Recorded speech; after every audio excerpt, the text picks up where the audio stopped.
In the scorching heat of the ancient Levant, stonemasons hauled massive, rough-hewn blocks to restore a crumbling sanctuary. Directing this massive public works project was a young king named Joash.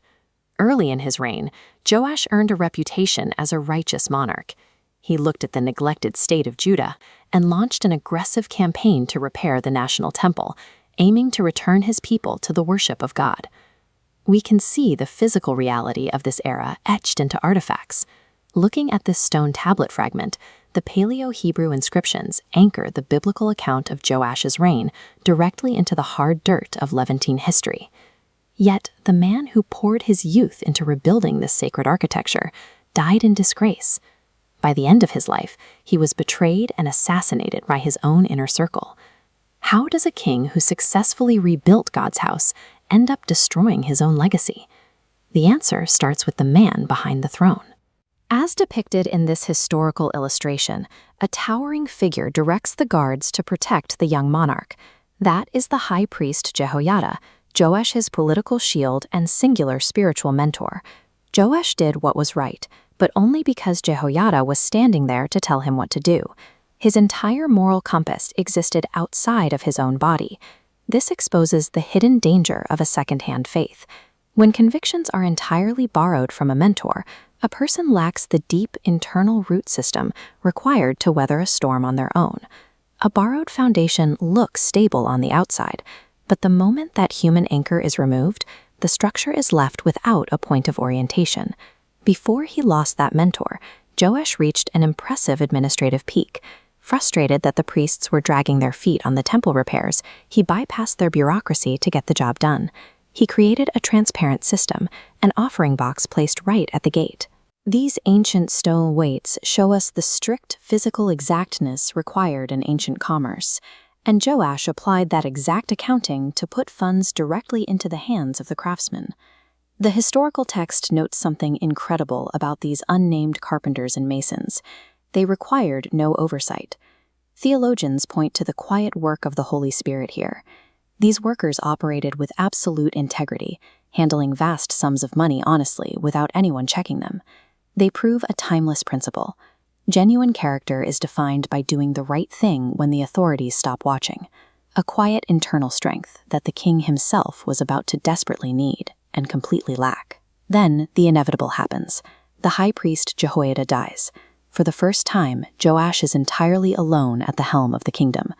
Almost immediately, the geopolitical landscape fractures. King Hazael of Aram launches a brutal military campaign, violently pushing through the region and ultimately setting his sights on isolating Jerusalem. With an enemy army encamped outside the city walls, an immense psychological and political weight crashes down on the newly independent king. His life and his kingdom are suddenly on the brink of annihilation. The siege stripped away the king's reformist facade. Joash had spent years rebuilding the temple walls, but he failed to build any internal foundation that could withstand the pressure of Jehoiada's absence. Looking at this architectural model of the temple complex, you see the massive sacred space Joash governed.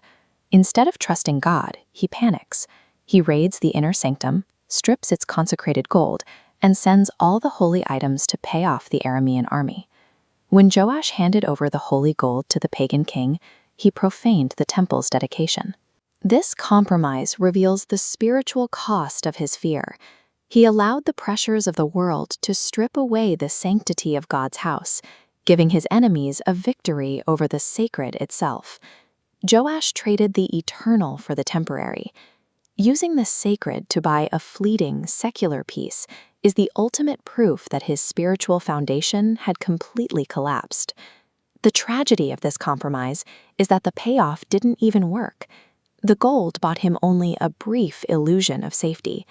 Shortly after emptying the temple, Joash was betrayed by his officials and assassinated in his bed. He attempted to buy his salvation with corruptible, earthly gold. When the pressure peaked, he trusted the currency of his enemies over the deliverance of God. Joash's failure points directly to a deeper human need. We require a leader who will not buckle under pressure. We find that in Jesus Christ, the perfect unification of sovereign king and high priest, who guards holiness without compromise. You and I are going to face our own sieges, and when the crushing pressures of the modern world arrive at your doorstep, you cannot survive by hiding under the spiritual umbrella of your parents, pastor, or mentors. Faith has no shortcuts. You must refuse to sell out your sacred principles for a few days of temporary safety.